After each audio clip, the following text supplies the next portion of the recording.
अत्यंत कर्मठ कार्यकर्ता श्री चंद्रशेखर बावनकुले जी, सांसद सोलापुर श्री जय सिद्धेश्वर महास्वामी,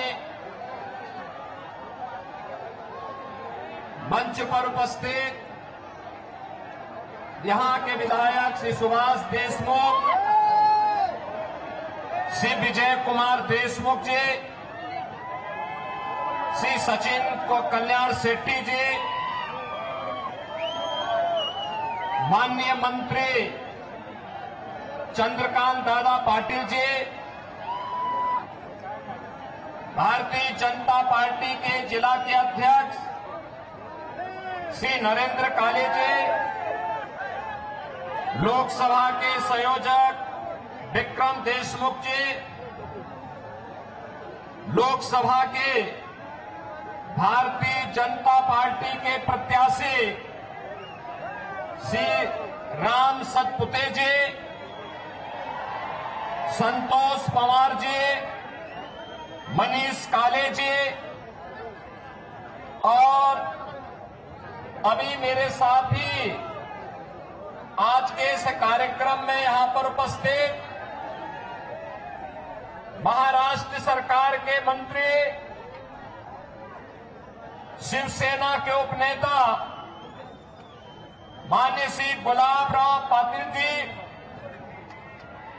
भारतीय जनता पार्टी,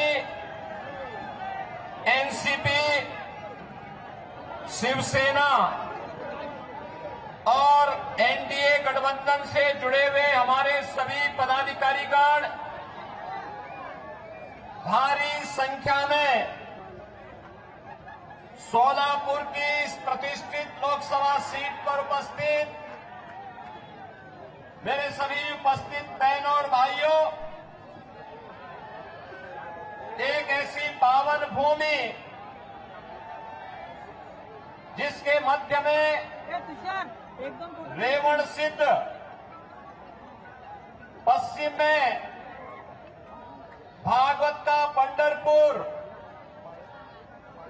पूरब में स्वामी समर्थ जी का अक्कलकोट, उत्तर में आई भवानी का तुलजापुर और दक्षिण में गुरुदेव दत्त जी का गाणनापुर स्थित है। ऐसी पावन धरा को कोटि कोटि नमन करते हुए मैं आप सभी का हृदय से अभिनंदन करता हूं, सादर अभिवादन करता हूं। बहनों और भाइयों, मैं उत्तर प्रदेश मर्यादा पुरुषोत्तम प्रभु श्री राम की पावन धरा से आपके बीच में कुछ संबोध करने के लिए आया हूं।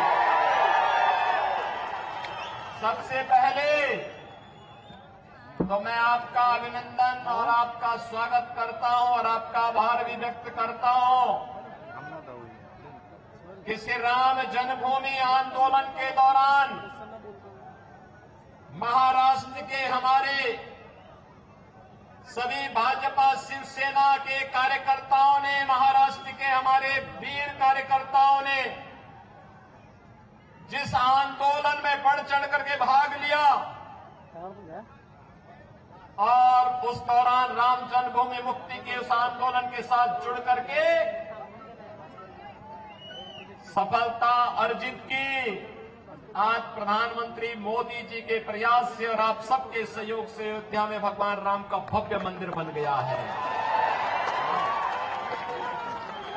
अयोध्या में प्रभु राम का यह भव्य मंदिर हम सब भारतवासियों के लिए भव्य भारत के राष्ट्र मंदिर का एक चित्रण प्रस्तुत करता है। बहनों और भाइयों, अयोध्या का राम मंदिर इस बात का संकेत है कि अगर हम एकजुट होकर के कार्य करेंगे तो सिद्धि हमें अवश्य प्राप्त होगी, कोई ताकत हमें रोक नहीं सकती है। मोदी जी ने, प्रधानमंत्री मोदी जी ने 10 वर्षों तक इस देश के अंदर अथक प्रयास करके उनके प्रयासों में बाबा साहब भीमराव अम्बेडकर का संविधान, महात्मा फूले, सावित्रीबाई फूले और सरदेव बाला साहब ठाकरे के विचारों की प्रेरणा प्रधानमंत्री मोदी जी के एक एक कार्य में झलकती है और उसी का परिणाम है पूरे देश के अंदर चारों ओर एक ही स्वर से लोग आवाज उठा रहे हैं। बहनों और भाइयों, 2 चरणों के चुनाव संपन्न हो चुके हैं। 543 में से 191 सीटों पर चुनाव हो गए। उत्तर, दक्षिण, पूरब, पश्चिम चारों ओर मुझे जाने का अवसर प्राप्त हुआ। कल ही मैं वेस्ट बंगाल में था।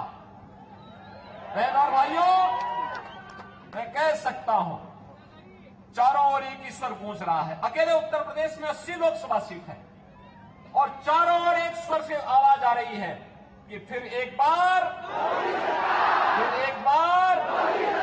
मोदी सरकार का। ये मोदी सरकार का जो स्वर गूंज रहा है वैसे ही नहीं गूंज रहा है। 10 वर्ष तक बाबा साहब भीमराव अम्बेडकर के संविधान की पूजा करते हुए, महात्मा फूले के सामाजिक न्याय को अंगीकार करते हुए,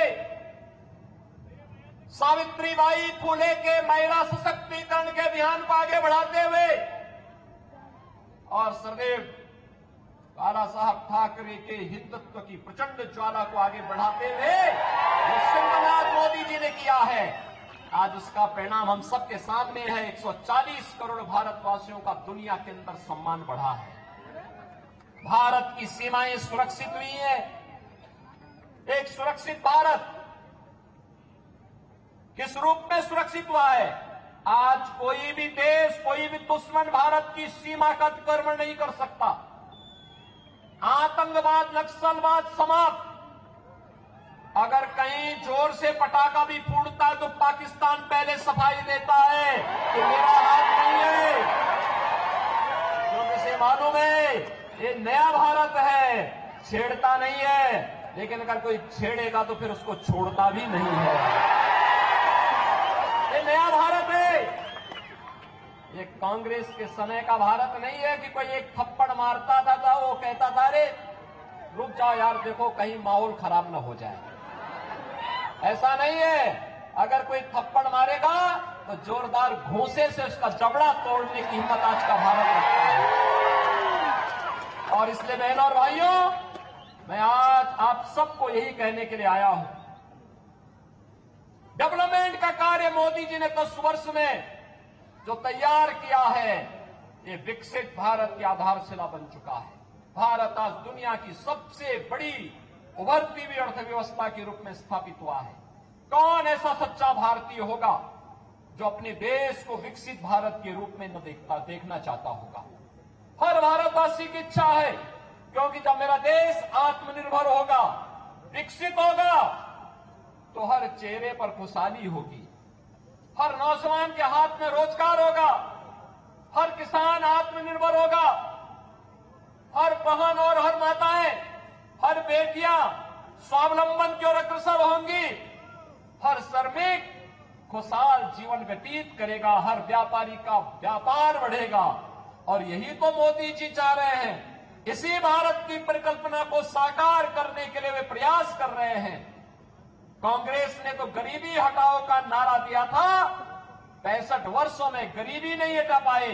मोदी जी ने मात्र 10 वर्ष में 25 करोड़ लोगों को गरीबी रेखा से ऊपर उठा करके खुशहाल जीवन व्यतीत करने के लिए छोड़ा। आज बहनों और भाइयों, पूरे देश के अंदर 80 करोड़ लोगों को फ्री में राशन मिल रहा है। 60 करोड़ लोगों को 5 लाख रुपए की आयुष्मान भारत की सुविधा मिल रही है। 50 करोड़ लोगों को जनधन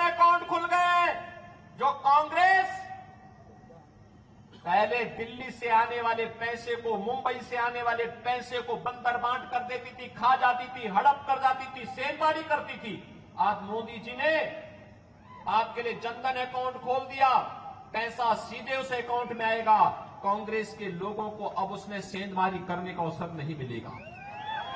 बहनों और भाइयों, 12 करोड़ किसानों को किसान सम्मान निधि, 12 करोड़ घरों में शौचालय बन जाना, 10 करोड़ घरों में उज्ज्वला योजना का एलपीजी का सिलेंडर फ्री में पहुंच जाना और 4 करोड़ गरीबों को एक एक प्रधानमंत्री आवास मिल जाना, 2.5 करोड़ घरों में बिजली की रोशनी पहुंच जाना, इंफ्रास्ट्रक्चर में highway, railway, metro, rapid rail, IIT, IIM, triple IT, NIT, world class university, 1 district 1 medical college और एम्स की जो श्रृंखला पूरे देश के अंदर खड़ी हुई है, ये नए भारत को विकसित भारत के रूप में प्रस्तुत करने की आधारशिला है।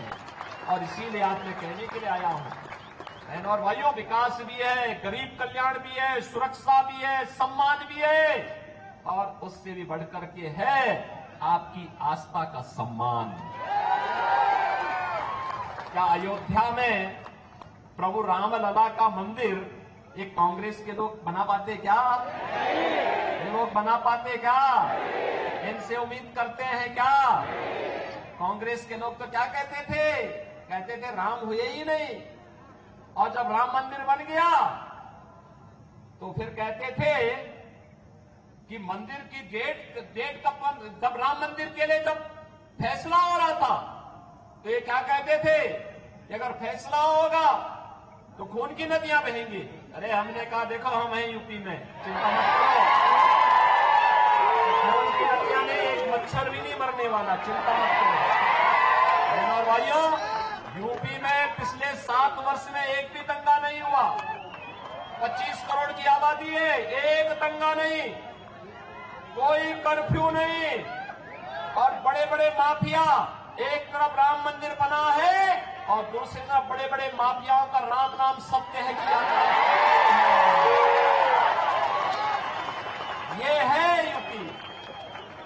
लेकिन मैं केवल आपसे कहने के लिए आया हूं, ये लोग आपकी आस्था का सम्मान नहीं कर सकते, कांग्रेस के लोग नहीं कर सकते, तो लोग आपको गुमराह कर रहे हैं। बहनों भाइयों, ये वही कांग्रेस है जिसने राम के अस्तित्व पर प्रश्न खड़ा किया था, और यही कांग्रेस है जिसने हिंदुओं को अपमानित करने के लिए हिंदू आतंकवाद का शब्द भी दिया था। हिंदू आतंकवाद, क्या हिंदू आतंकवादी होता है क्या? ये कांग्रेस के लोगों को क्या हो गया था? यूपीए की सरकार थी और तब इन्होंने हिंदू आतंकवाद शब्द भी दिया था। और आप याद करिए कौन व्यक्ति था देश का गृह मंत्री उस समय, याद करिए। उसी के लोग, उसी के परिवार के लोग आज चुनाव लड़ने के लिए यहां पर अपने खूनी पंजे के साथ आपके बीच में आए होंगे, और उसी से सावधान करने के लिए मैं आपके बीच आया हूं, आपसे कहने के लिए। उस समय इन्होंने कहा था, जब मालेगांव के विस्फोट हो रहे थे, तब इन्होंने कहा था इसमें योगी आदित्यनाथ का भी नाम होगा, हम सीबीआई का रेड कराएंगे। हमने कहा एक बार प्रमाण के साथ भेजना मेरे पास थोड़ा। अपने कृत्यों पर इनको कभी पश्चाताप नहीं होगा। और बहनों और भाइयों, हिंदुओं को अपमानित करने के लिए, हिंदू आस्था पर कुठाराघात करने के लिए इन्होंने क्या कुछ नहीं किया है। कांग्रेस पार्टी तो 65 वर्षों तक शासन करने का उसे अवसर मिला था, वह भारत को दुनिया की एक बड़ी ताकत बना सकती थी, देश को नक्सलवाद, आतंकवाद से मुक्त कर सकती थी। लेकिन आतंकवाद की जड़ कांग्रेस, देश के अंदर नक्सलवाद की समस्या कांग्रेस ने दी, गरीबी कांग्रेस ने दी, भ्रष्टाचार कांग्रेस ने दिया, देश की सुरक्षा में सेंध कांग्रेस ने लगाया। और अब तो कांग्रेस अपने घोषणा पत्र के माध्यम से ओबीसी अति पिछड़ी जाति यानी पिछड़ी जाति के आरक्षण पर और अनुसूचित जाति जनजाति के आरक्षण पर भी सेंधमारी करने का प्रयास कर रही है। कांग्रेस का घोषणा पत्र बताता है, वह कांग्रेस का घोषणा पत्र क्या कहता है? कांग्रेस का घोषणा पत्र इस बात की पुष्टि करता है कि यूपीए सरकार के समय कांग्रेस ने यही प्रयास किया था। उस समय उसने जस्टिस रंगनाथ मिश्रा के नेतृत्व में एक कमेटी बनाई थी और कमेटी ने कहा था कि पिछड़ी जाति के लोगों को मिलने वाले 27% आरक्षण में से 6% मुसलमानों को दे देना चाहिए। क्या हम अपने पिछड़ी जाति के लोगों के हक को किसी दूसरे को बांटने देंगे क्या? हिंदुओं का आरक्षण किसी को मिलना चाहिए क्या? और सच्चर कमेटी गठित करके इन्होंने मुसलमानों की कुछ जातियों को अनुसूचित जाति में शामिल करने का प्रयास किया था। वो तो भारतीय जनता पार्टी की विरोध किया था, तब ये बच पाया था। आज गुमराह कर रहे हैं कांग्रेस के लोग। ये अनुसूचित जाति, जनजाति और पिछड़ी जाति के आरक्षण में सेंध लगाने के लिए आज कांग्रेस ने साजिश रच दी है और इसीलिए अब वह तमाम प्रकार के झूठ का सहारा ले रही है। और बहनों और भाइयों, मैं इसीलिए आपसे कहना चाहता हूं, कांग्रेस के नेतृत्व में जो महागठबंधन बना है देश के अंदर, बहनों और भाइयों, ये देश की महासमस्या है। इस समस्या को जितनी जल्दी आप अपने से दूर कर पाएंगे, देश उतनी तेजी के साथ आगे बढ़ पाएगा। ये भारत के विकास का बैरियर है। ये आतंकवाद, नक्सलवाद की समस्या में सबसे बड़े बैरियर है। ये देश के अंदर आपको बांटेंगे। पहले कांग्रेस गुमराह करने के लिए क्या कार्य कर रही है? इसके लिए इसने आपको क्या एक झुंझुना पकड़ाया है?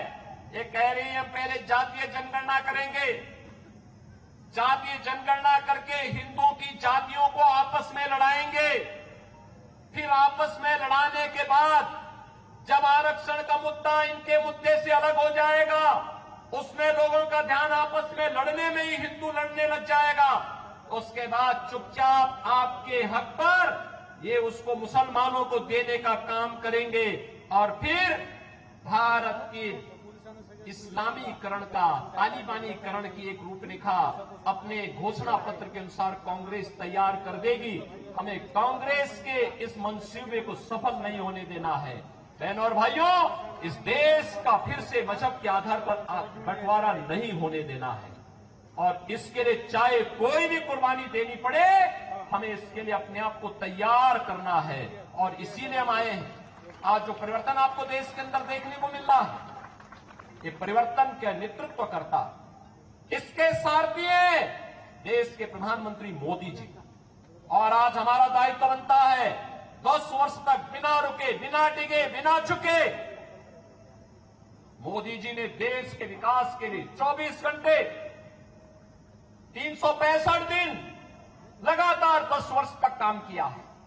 और आज इसीलिए मैं आपसे अपील करने के लिए आया हूं, अगर मोदी जी अपने स्तर पर मेहनत करते हैं, कार्य करते हैं, देश के लिए सोचते हैं, नेशन फर्स्ट के लिए कार्य करते हैं, मोदी जी नेशन फर्स्ट की बात करते हैं और कांग्रेस और उनके गठबंधन के लोग फैमिली फर्स्ट की बात करते हैं। यही अंतर है। मोदी जी देश की बात करते हैं, वे परिवार की बात करते हैं। मोदी जी कहते हैं भारत को विकसित बनाएंगे, वे कहते हैं नहीं, हम भारत को बंटाधार कर देंगे, बांटना चाहते हैं देश को। क्या भारत को बांटने वालों का साथ देंगे क्या? बहनों और भाइयों, देश के अंदर जो सुरक्षा का माहौल है, देश के अंदर विकास का जो माहौल है, भारत का जो दुनिया के अंदर सम्मान बढ़ा है, मोदी जी नेतृत्व करता है, मोदी जी को श्रेय जाता है, लेकिन उससे बढ़कर का श्रेय आपको है क्योंकि आपने मोदी जी पर विश्वास किया है।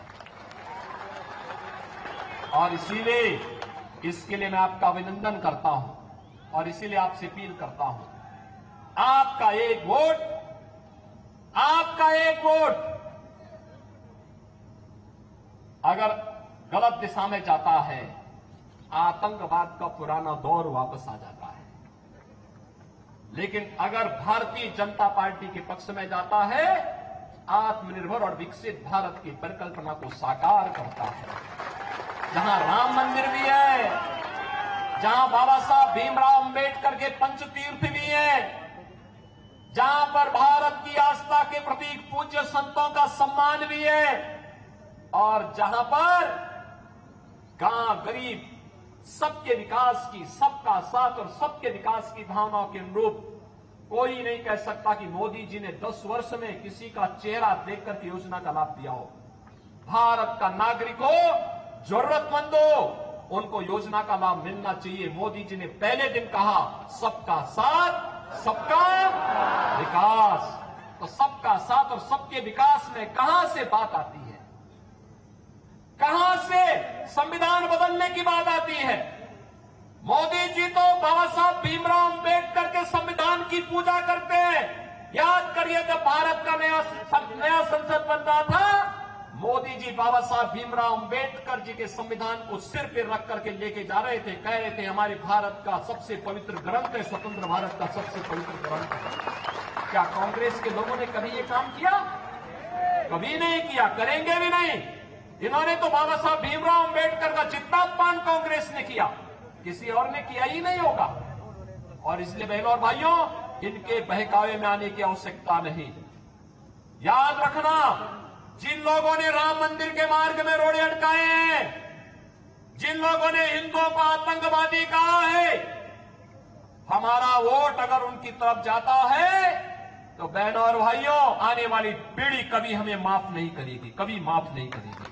और इसीलिए मैं आपसे अपील करने के लिए आया हूं, पूरे देश के अंदर जो आवाज है, एक ही आवाज है, एक ही स्वर है। जो राम को लाए हैं हम उनको, जो राम को लाए हैं हम उनको लाएंगे। और मोदी जी 500 वर्षों के बाद प्रभु राम को अयोध्या में विराजमान कराए हैं। और इसीलिए मैं आप सबसे अपील करूंगा कि मोदी जी को फिर से हम देश की सत्ता सौंपेंगे। ये सोलापुर का संकल्प होना चाहिए। सहमत है? सहमत है? सभी लोग सहमत हैं? श्री राम भाई सतपुते को भारी बहुमत से विजयी बना के भेजेंगे, लेकिन आपको घर घर जाना पड़ेगा, मोदी जी का प्रतिनिधि बन करके जाना पड़ेगा। जाएंगे? श्री चंद्रशेखर बावनकुले जी का प्रतिनिधि बन करके जाना पड़ेगा। जाएंगे? श्री देवेंद्र फडणवीस का प्रतिनिधि बन करके जाना पड़ेगा। जाएंगे? मुख्यमंत्री शिंदे जी का प्रतिनिधि बन करके जाना पड़ेगा। जाएंगे? सभी लोग सहमत हैं? बहनों और भाइयों, बहुमत से विजयी बनाएंगे तो आपको भी हम आश्वासन देते हैं, जैसा परिवर्तन आपको यूपी में दिखाई दिया है, वैसे ही परिवर्तन देश के अंदर भारतीय जनता पार्टी सरकारों के अंदर देखने को मिलेगा। सहमत है ना? सभी लोग सहमत हैं? तो फिर मेरे साथ बोलेंगे, भारत माता की, भारत माता की, भारत माता की, वंदे वंदे वंदे। तो बता दें आपको कि उत्तर प्रदेश के मुख्यमंत्री योगी आदित्यनाथ, जो कि महाराष्ट्र के सोलापुर में मौजूद और लोकसभा चुनावों को लेकर ये प्रचार प्रसार, साथ ही उन्होंने संबोधित करते हुए जमकर कांग्रेस पर भी निशाना साधा है।